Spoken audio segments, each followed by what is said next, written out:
அன்பான உள்ளங்களுக்கு அம்மாவின் அன்பு வணக்கங்கள். அன்பு ஒன்றே அனாதை சேனல்லேருந்து அம்மா உங்களை சந்திப்பதில் மிக்க மகிழ்ச்சி அடைகிறேன். நீங்கள் எல்லாம் எப்படி இருக்கீங்க? எல்லோரும் நலம் வாழ ஆண்டவனை பிரார்த்திக்கிறேன். இன்றைக்கி நாம் பார்க்க போகிறது கோவக்கீரை. கோவக்கீரை சாப்பிட்றதுனால நமக்கு என்ன பலன்னு பார்ப்போம். நிறைய பேர் கோவக்கீரையே சாப்பிட மாட்டாங்க. ஆனால் கோவக்கீரை ரொம்ப டேஸ்ட்டாக இருக்கும், கசக்கெல்லாம் செய்யாது. நீங்கள் ஒரு நாள் செஞ்சு சாப்பிட்டு பாருங்கள், ரொம்ப உங்களுக்கு பிடிக்கும். நிறைய பேர்த்துக்கு உடம்புல அலர்ஜி இருக்கும், அவங்களாம் கண்டிப்பாக அந்த கீரையை எடுத்துக்கோங்க. ஏன்னா தோல் வியாதிக்கு அவ்வளோ நல்ல கீரை. நம்ம தோலில் ஏற்படுற சொறி சிரங்கு இவற்றை குணப்படுத்துது. நம்ம தோலில் ஏற்படுற அலர்ஜியையும் கட்டுப்படுத்துதுங்க. கோவக்கீரையை சாப்பிட்றதுனால நம்ம கண்களுக்கு குளிர்ச்சி தருது. அதோட இருமல், வாத கோபம், நீரிடைப்பு, தேக சூடு இப்படி பலவிதமான நோய்களை கட்டுப்படுத்த உதவியாக இருக்குது இந்த கோவக்கீரை. இப்போ நாம் இந்த கீரையை எப்படி பொரியல் செய்யலான்னு பார்ப்போம். கடாயில் 1 ஸ்பூன் எண்ணெய் விட்டுக்கோங்க.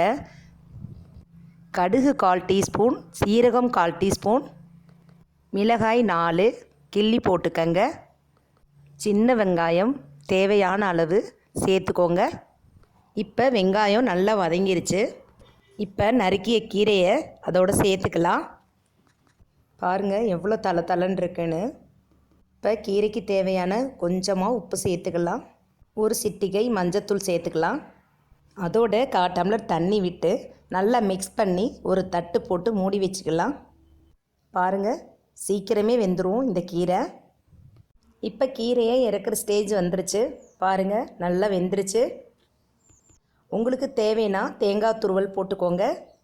நான் தேங்காய் துருவல் போடலை, தேவைப்படுறவங்க போட்டுக்கலாம். பொதுவாகவே நம்ம தினமும் ஒரு கீரை கண்டிப்பாக சாப்பிடணும். தினமும் ஒரு கீரை சாப்பிடுங்க. நம்ம குழந்தைங்களையும் பெரியவங்களையும் கண்டிப்பாக கீரை சாப்பிட வைக்கணும். அது நம்ம கையில் தான் இருக்குது. நம்ம குழந்தைங்கள்ட்ட நிறைய கீரையை அள்ளி வச்சா தான் சாப்பிட மாட்டாங்க. அளவாக கொஞ்சமாக கொடுத்தீங்க அப்படின்னா கண்டிப்பாக நல்லா சாப்பிடுவாங்க. அதே போல் எந்த உணவாக இருந்தாலும் அளவோடு சாப்பிட்டால் ரொம்ப நல்லது. ரொம்ப எளிமையான கீரை, எல்லா இடங்கள்லையும் கண்டிப்பாக கிடைக்கும். நீங்களும் வாங்கி பயன்பெறுங்க. இப்போ கீரையை டேஸ்ட் பண்ணி பார்த்துடலாம். ரொம்ப சூப்பராக இருக்குது. நீங்களும் செய்து சாப்பிடுங்க. இந்த வீடியோ உங்களுக்கு பிடிச்சிருந்தா லைக் பண்ணுங்கள், ஷேர் பண்ணுங்கள். இது வரைக்கும் நம்ம சேனலை சப்ஸ்கிரைப் பண்ணாதவங்க சப்ஸ்கிரைப் பண்ணிக்கோங்க. மறக்காமல் பெல் பட்டனை கிளிக் பண்ணிக்கோங்க. மறக்காமல் கமெண்ட் பண்ணுங்கள். வாழ்க வளமுடன், வாழ்க பல்லாண்டு. நன்றி, வணக்கம்.